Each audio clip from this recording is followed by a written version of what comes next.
herinandro ny fahamarinana fandaharana iarahanao mitoy hivaka ny fahamarinana na ny chaîne d'honnêteté isan'andro ny 5 ka hatramin'ny 1 desambra ny lohahevitran'io fiangonana mangahala kolikoly antoko ny hoavin'ny taranaka riavana miarabanao ny anaran'ny tompontsika ary manonona aminao ny fahasoavana sy ny fiadanana avy amin'Andriamanitra raintsika sy Jesosy Kristy tompontsika amen. Dia isika mbola hiarivavaka ry Andriamanitra ray zanaka fanamasinao faly izay mpanomponao manantona anao anatin'izao herinandro ny fahamarinana izao. Tsy miafina aminao a ny aiziny tsy fahamarinana izay mandrakotra izao tontolo izao, mandrakotra ny taninay ary sambatra izahay satria fantatray fa manomana teny sarobido anay ianao dia miteny ilay masoandro ny fahamarinana izay miposaka anasitrana anay, anasitrana ny taninay. Mankasitraka anao koa zay Jesosy io satria ny fahasoavanao sy ny famoramponao dia efa nisoratanao amin'ny boky ny fiainana ny anaranay. Mankasitraka mpamonjy io ary ankehitriny dia manantena sy miandry fiverenanao zahay. Koa ianao amindra fo aminay ka io ny fitsorona ivavolombelona eo am-piandrasana ny fiavinao ianao tompo malalo no ombanay hita ny fiainanay, hita ny asanay fa tena hoe fiainana sy asan'ny olona voadion'ny ranao amin'ny tsy fahamarinana rehetra ary aoka ny fanahy masina anome anay faharetana sy fahonana tena amin'i Jesosy fa amin'ny anarany mangatana izao amen. Ao amin'ny bokin'ny asan'ny apôstôly, asan'ny apôstôly toko fa 9:10, tantarana vehivavy malaza ny tantaran'ny Lydia. Asan'ny apôstôly toko fa 9:10 nandiny fa 3:10 ka hatramin'ny fa 5:10 no akantsika afatra aniriavana. Vakina sy enoina amin'ny anaran'i Jesosy zany. Ary tamin'ny andro sabata dia nivoaka toy ivelan'ny vavahady Izakay nankeny Amoroniony izay nataonay fa nisy fitoerana fivavahana. Ary mipetraka teo zay ka niresaka tamin'ny vehivavy vory teo. Ary nisy vehivavy atao hoe Lydia, mpivarotra lamba volomparasy avy any tanàna Tiatira izay nivavaka tamin'Andriamanitra. Dia niaino izy ary ny tompo nanokatra ny fony hitandrina ny teny nolazainy Paoly. Ary rehefa natao batisa raha vehivavy mba ny ankohonany dia nangataka izy nanao hoe raha ataonareo ho mahatoky amin'ny tompo aho dia midira ao an-tranoko ka mitoera ao. Dia nanery anay izy. Amen. Ray masinao manamasinanay amin'ny fahamarinana ny teninao ny fahamarinana. Amen. Fahamarinana voalohany riavana mikasika an'ity vehivavy tia dia izao lazain'ny soratra masina izy fa nivavaka tamin'Andriamanitra, nivavaka tamin'Andriamanitra. Io voambolana hoe nivavaka tamin'Andriamanitra io dia karazana expression teknika ilazana hoe androna reo jentrisa sady mpanompo sampy nefa niova ho nivavaka tamin'Andriamanitra araka ny fanaony Jiosy. Lehilahy tsy voatery nofirana fa zareo reo nivavaka tamin'Andriamanitra afaka nandeha tany amin'ny tempoly fa mijanona ty ivelany, afaka nandeha tany amin'ny sinagoga Jiosy fa mijanona taty ivelany. Lazainy izy hoe nivavaka tamin'Andriamanitra. Le fanontaniana riavana dia izao, raha tamin'io fotoana nionany tamin'ny Paoly io izy no maty, voafontsy ve izy? Fa ny teny riavana dia hoe tsy voafontsy izy satria tsy mbola converti izy nandray any Jesosy. Zay zany ty fahamarinana voalohany mikasika an'ity vehivavy antsoina hoe Lidity, ary marina raha-baky teny amin'ny Lydia Ravana, le filaza-pitoro-teny hoe akaiky ny fanjakan'Andriamanitra izy sainga ivelan'ny fanjakan'Andriamanitra. Ny fahamarinana faharoa momba ny Lydia Ravana dia zao: niaino izy ary ny tompo nanokatra ny fony hitandrina ny teny zay milazay Paoly. Ry havana, tokana ny lalam-pamonjena, tokana ny lalam-pamonjena dia Andriamanitra manokatra ny fontsika na ny fon'ny olona anankiray hitandrina ny teny. Ary ny tompo tsy maintsy manokatra ny fo le olona. Azahoany olona io mamarina mamesetriny ny filazantsara ry havana. Raha tsy manao zay asany zay ny tompo raha tsy manao zay asany zay ny tompo, reraka fotsiny ianao, manoro amin'ny olona ny lalany famonjena ianao, miteny any hoe io ny lalana ka izory. Raha mbola tsy nanokatra ny fony olona io tompo dia mbola mizotra amin'ny lalana makany amin'ny elo io olona io. Io hoe Andriamanitra manokatra ny fo io ry havana, asan'Andriamanitra io fa tsy asan'ny olombelona. Mialatsiny hatrany amin'ny faneminana hoe asa surnaturel ataon'Andriamanitra ao amin'ny fanahin'ny olona anankiray, zay mahatonga ny olona io ho tonga saina amin'ny zavatra tsy nahatonga saina azy ary tsy nahatonga saina azy mihitsy hatramin'izay. Ny olona ry havana, ny olona rehetra teraka eto amin'izao tontolo zao manko dia teraka maty ara-panahy. Ary lazain'ny apôstôly Paoly hoe io olona maty teraka araka-panahy io dia mivelona tahaka ny fahavalon'Andriamanitra. Ary noho izany tsy maintsy manokatra ny fony, Andriamanitra manokatra ny fony mba azahoany mitandrina sy teny ampandrenesina azy ry havana. Ny apôstôly Paoly amin'ny Korintianina faharoa toko fahaefatra andiny fahaenina dia milaza eo ny anaran'i Jesosy fa Andriamanitra zay nandidy hoe aoka ny mazava hahazava ao maizina no nampahazava ny fonay ho amin'ny fahazavan'ny fahalalana ny voninahitran'Andriamanitra eo amin'ny tavan'i Jesosy Kristy.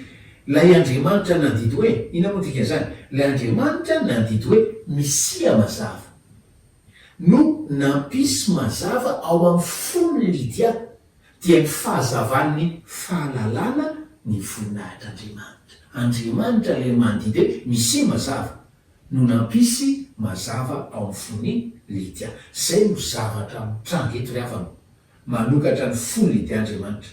Ary rehefa manao izany izy dia mampisy fiainana ara-panahy amin'ny alalan'le asa fanavaozana. Il infuse la vie spirituelle à travers la régénération.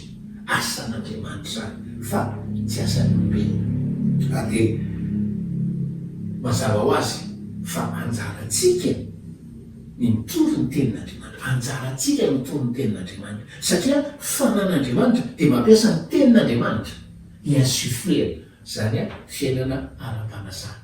Fa Andriamantsika mitory ary Andriamanitra no manokatra ny fon'ilay olona hitorintsika. Miresaka ankonantsika eto ry havana, ny fampiarana sao dia hoe tory io teny, tory io teny, tory io teny avy amin'ny Baiboly ny ankonanao. Fa rehefa vita ny tory teny, ninona réaction dia azadinao ny mitondra azy eo amin'ny tompo hoe tompo tahaka nanokafanao ny fon'ny Lydia hitandrina ny teninao sokafo ny fon'ny vadiko io sokafo ny fon'ny ray aman-dreniko sokafo ny fon'ny raitapoamiko sokafo ny fon'ny zanako. Ny fahamarinana fahatelo farana ry havana tena sarobidy indrindra ho antsika amin'izao herinandro fahamarinana zao dia ty hoe Lydia dia vehivavy mahatoky. Lydia dia vehivavy mahatoky.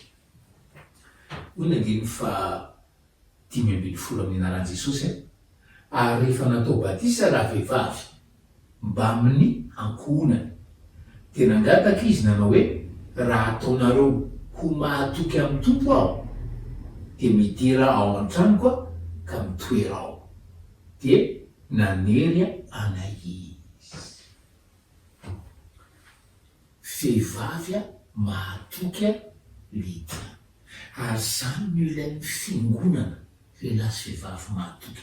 Zany no ilain'ny firenentsika riavana lehilahy sy vehivavy mahatoky. Lydia vehivavy mahatoky, tsy ny tenany no lazany fa ny apôstôly Paoly sy ny namany raha nanaiky ny vahiny tao an-trano Lydia izy ireo dia toniaiky izy fa vehivavy mahatoky Lydia. Ny voambolana hoe mahatoky dia hoe mpino marina tokoa, mialatsiny amin'ny teny frantsay croyante. Ary manarak'izany zany hoe olona mahatoky zany dia hoe olona atokisan'i Jesosy ary atokisan'ny olona. Zany no karazana ray aman-dreny ilain'ny firenena riavana. Loham-pianakaviana, tsy fantatra ho azy lehilahy teto araka sy ny tenena teo hoe loham-pianakaviana mahatoky ka loham-pianakaviana modely ho an'ny ankohonany. Riavana mety ho tompon'andraikitra efa ela netezana ianao ao amin'ny fiangonana misy ianao, fa ny fanontaniana amin'izao izao dia hoe modely ho an'ny ankohonanao ve ianao. Mety hoe efa filohan'izao zao ianao, fanontaniana dia hoe modely ho an'ny ankohonanao ve ianao.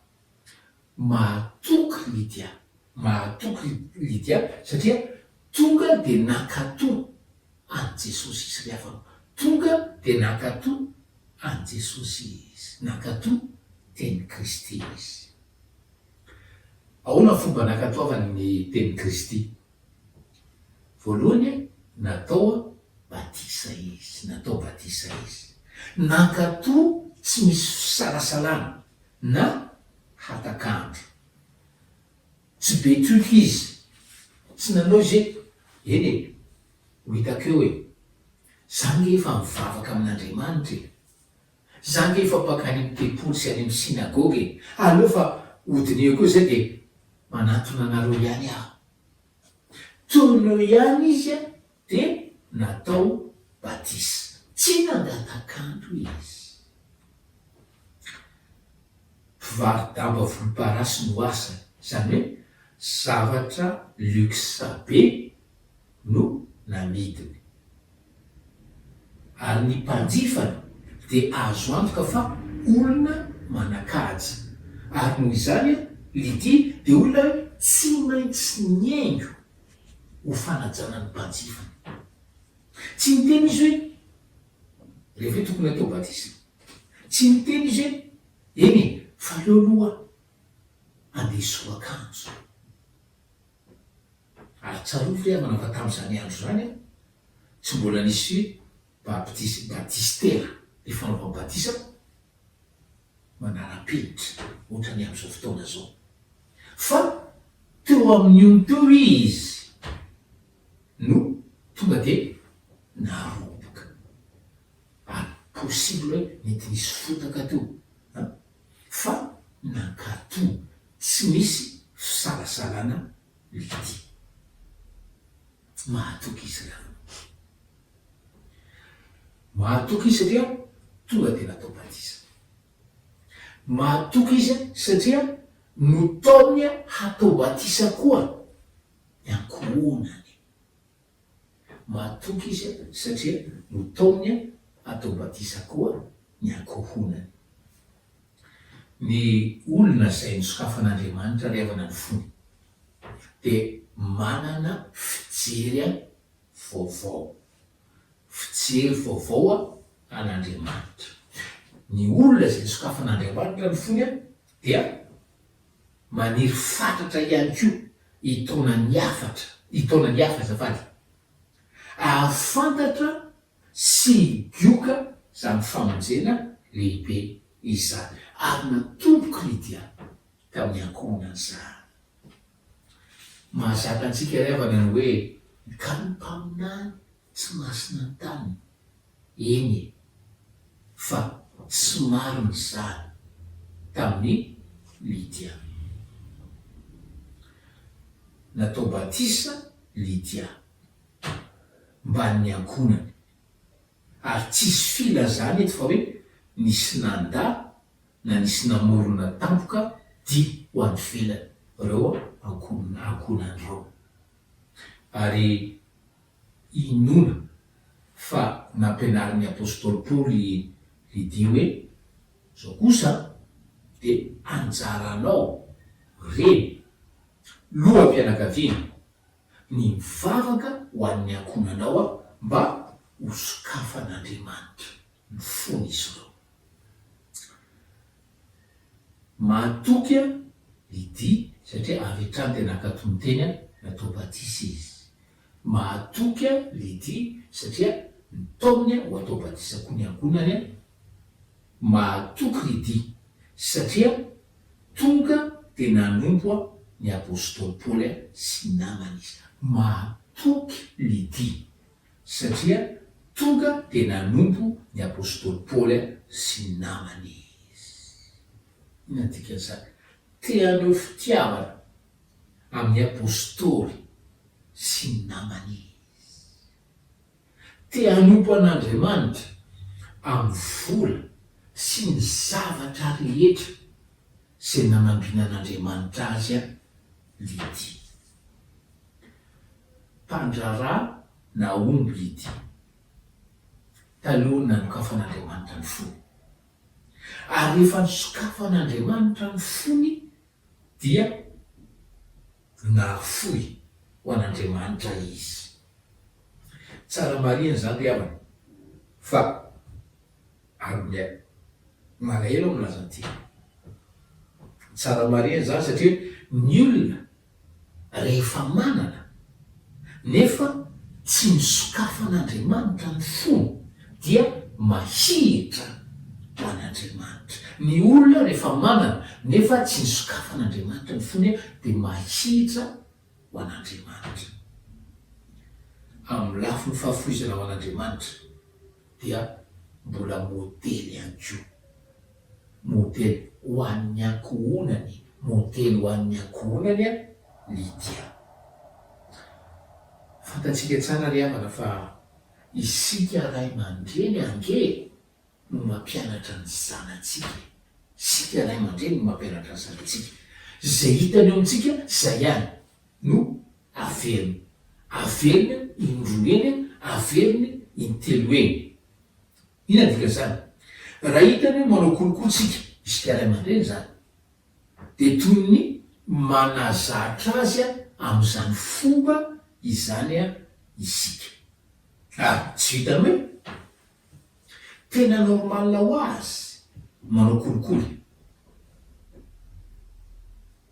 fa satria adala sy toandray dia manao kolikoly indroa aveny na intelo aveny raha oharina amin'izay nataontsika ray aman-dreny izy.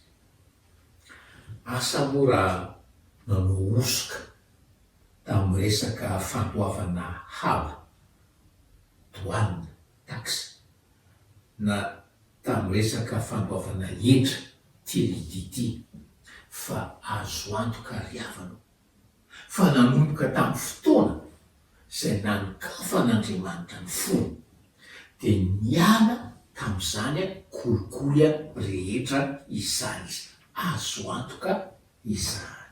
Tsy indrinito modely ho an'ny ankohona Lydia amin'ny fahafoizana vola ho an'ny tompo. Fantatsika loatra, haitsika tsy anjery tsara fa ny fitiavam-bola fitiavam-bola fa tsy hoe fitiavam-bola be na fitiavam-bola tafahoatra no fototry ny ratsy rehetra ary fototry ny kolikoly. Tsarontsika ihany koa miteny mpitoroteny 5 hoe miaran' Jesosy zay tia vola tsy etya ho voko vola ary zay fatra-pitiarena be tsy ety ho vokony fitombokarena. Ry havanao, ataovy modely Lydia. Aoka ianao ho modely tahaka Lydia eo anatrehan'ny ankonanao. Ampiasao an'Andriamanitra sy ho fampandrosoana ny asany io volanao, io volabenao io e. Fazapesana intsony ho amin'ny fahafinaretanao, ho amin'ny fisehosehonao. Mamery teny aho, maro aminareo efa nandre ty, tena ilaina fiara 4x4 tsy dikevitra zany fa tena ilaina mihitsy ve 4x4 V8 so de io le resaka hoe fisehosehona teo. Rehefa manana 4x4 V8 ianao akafizo, ok. Fa raha mieritreritra ny vidy 4x4 ianao zao so de 4x4 Toyota tsotra de mba ampy. Fa ilay anjato mitapotrisa ambony azahoana V8 so de mahasoa anao kokoa raha noananao.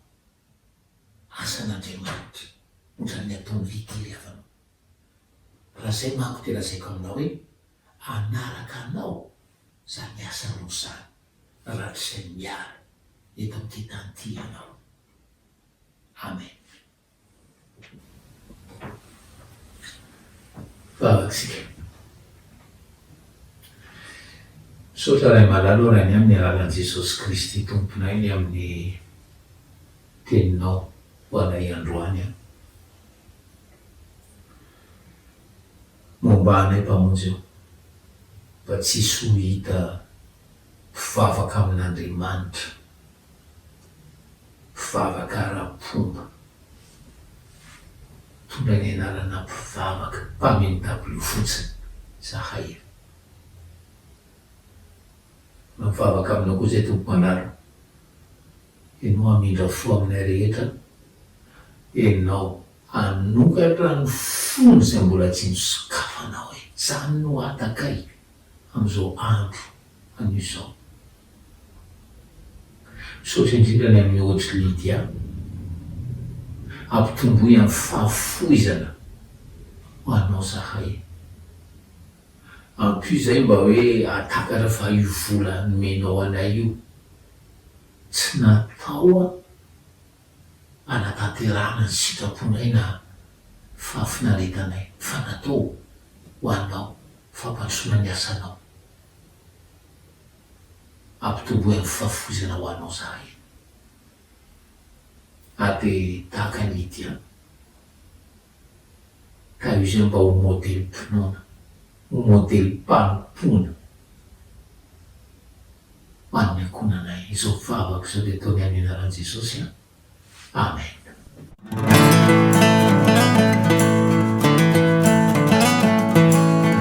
Zay mangala kolikoly ny velona boabolana fa 5:7 tapany by. Jesosy ihany no afaka manafaka ny firenentsika ao anatin'izao lavaka izao. Tsy mahavita mandany kolikoly amin'ny herin'ny tenantsika sika fa amin'ny alalan'ny rery ihany. Izy ilay fahamarinana, miantso anao izy hiara hiasa aminy. Manasanao ifampitatana aminay eto anivo mitohy vaka amin'ny fahamarinana. Midira ho mpikambana tsy dio ny page Facebook chaîne Donalité na antsoy ny 034 43 982 26.